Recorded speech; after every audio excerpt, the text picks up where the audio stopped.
Hi guys, welcome back to the garage. Today we're going to have a look at our 425cc AYA engine that we got off eBay.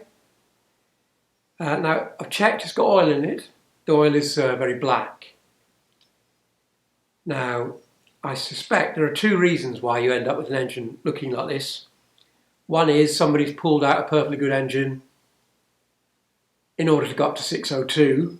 Upgrade the gearbox, brakes, all the rest of it, as lots of people do with the older stuff, or because something's gone wrong with it.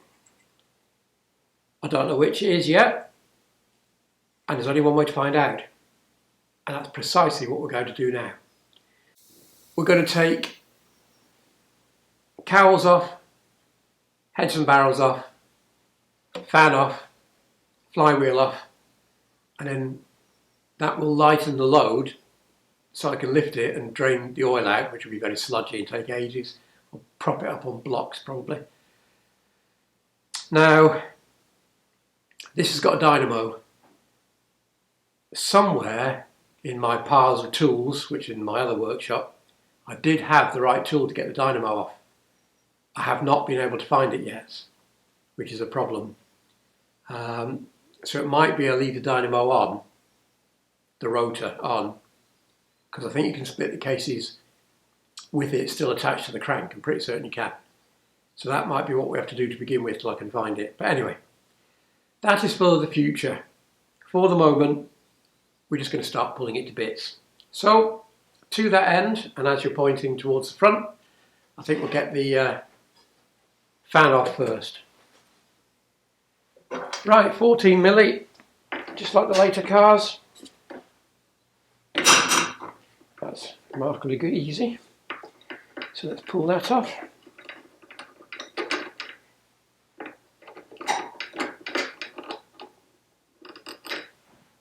There we go. And then something to tap that down with. Look what happened to my snap-on hammer. I don't know. I would buy a new one, but it cost an absolute fortune. Oh, there we go. There's your fan. There's your dynamo. I'll bring you in closer to this when we take it off, take it apart. But there we go. Doesn't look that bad actually. There you go. Anyway. So yeah, we'll come in and look at that closer in a minute. But we're just going to keep stripping for the time being. So 12 milli on there. We need something to catch the oil in because there's going to be oil in it.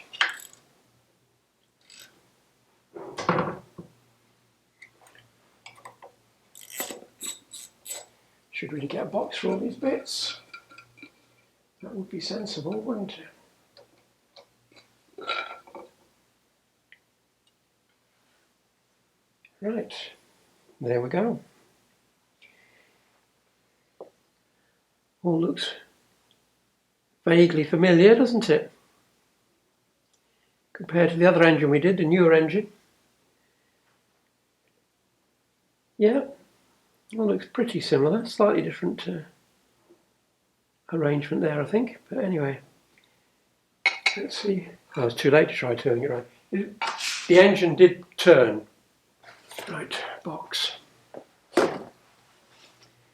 So we need to get these off. So we've got 11 milli, 11 milli. There's 11 milli underneath, but it's missing. And there's 11 milli at the back, which hopefully will be all we have to remove.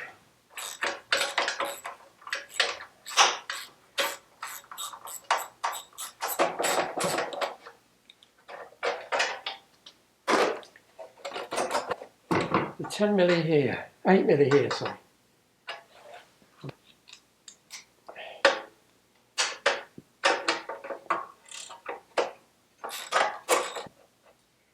Right, we'll obviously hold that down there, isn't it? So, let's try and take these two out. There's another two here.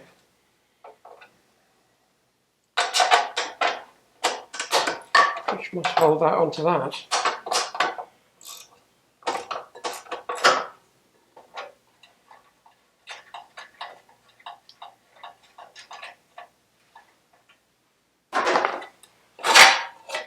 Right, that takes that off there, and that comes off there. Lovely. Should we take the plug out and have a look more here? That gives an idea of what it's been running like. NGK B6HS. Ew. Bit black and oily. Yeah, smells of oil as well. Not so good. Okay, well, I'll pull the other side off, which is exactly the same as this, and then we'll come back and look at how to do the front. Right, that's this side off. It's really good having bolts to hold it on rather than the cross-headed screws and spire nuts that hold the more recent post-70 type engines. That's a retrograde step really, but presumably it saved them money. So now we need to get this off, and I suspect that once I've undone the engine mount, it'll want to come. So just give me a second, I'll undo these and we'll just see where we're up to then. Right, that's them out. Basically the same as the later types. Actually in pretty good nick. Not horrendous anyway. So this should come free, I hope. Yep. Bit of wiring holding it there. Can I get to that? Yep. So there's a wire clip at the back, which is slightly awkward to get to. There we go. And a wire clip on top. Right, there we are. Let me just get the other camera and show you a few of these details. Right, first up, our mounts for the oil cooler are completely different from the later engines. You've got a through bolt, that's the oil cooler feed, and that's the feed to the cylinder head. And it's wired. It's got lock wire on it to stop it. Can you see that? Let me try and will that focus on that? Yeah, it's lock wired to stop it undoing. Same on the other side, which is interesting because that means one side, one head is going to get a hot oil feed because it's on one side of the oil cooler, and the other head is going to get a cooled oil feed once it's gone through the cooler. Whereas on the later engines, those feeds come from one central place in the case. Different. Oh well. Right, so let's take a few more bits off. So while we're here, we have the old lever type manually assisted petrol pump, side feed up to the carburetor. That actually feels like it's got some resistance, and it is a 8 screw diaphragm. Now I believe you can buy them in France. I don't know if you can get them here in the UK, but certainly buy new diaphragms, so that's rebuildable. So we'll take that off, 211 millis, just like in a later car. And then next to it, if we get a bit of light on the subject, our breather tower is just like the later car in this particular case, 211 millis, tube into the dipstick. So I will whip those off and we will come back and do something else. So bear with me 1 second. Right, that's the carb off. That's the petrol pump off. They're actually 12 millis. I thought they were 11s looking at them. And then we have an insulator block, just like more modern engines. And then a push rod as well. So now we'll take off this,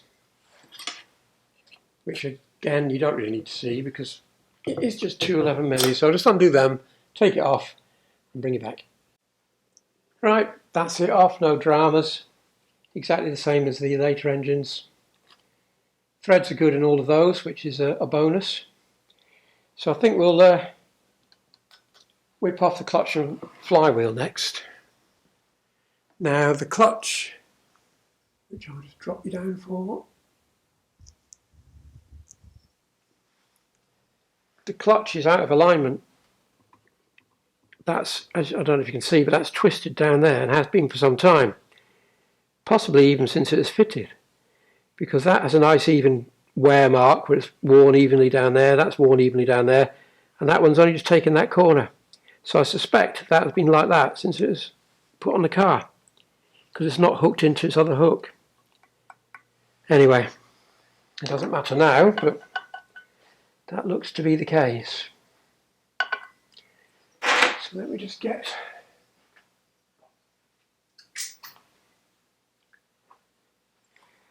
$10mm. Now then, shouldn't be very tight and a knot. I will bring you back in a second when I've undone these, and I'll go and get my brake cleaner, because this could well have an asbestos plate. So back in a second.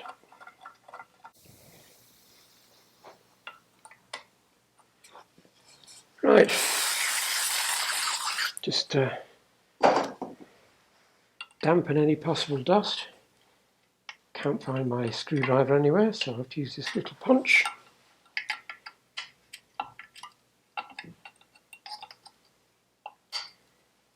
Which is not a use or ornament.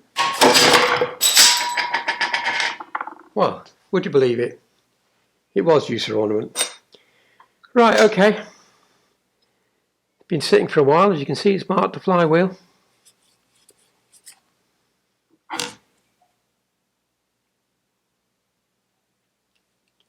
It's all scrap that anyway, so just kill any dust that's in there as well. I'll give it a wipe out. The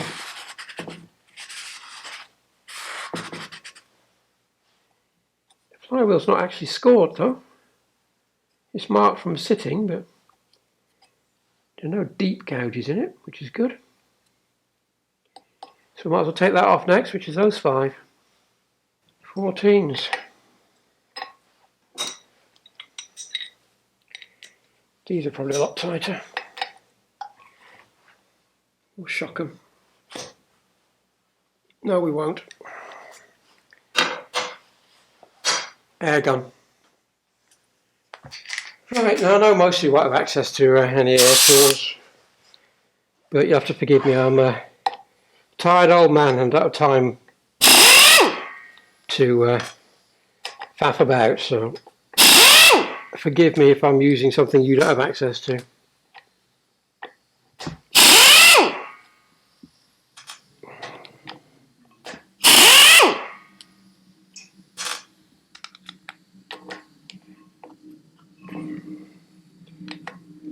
And yes, I know it should be an impact socket,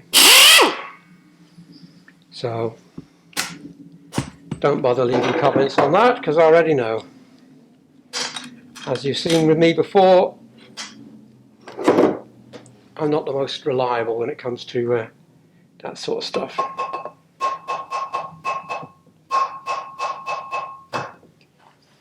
There we go. Oh, hefty. Right. So nothing unusual really there. Just like the other engine, we've got our oil pump hiding in there. Oil strainer held on by there. There's our crank and our back seal. Right.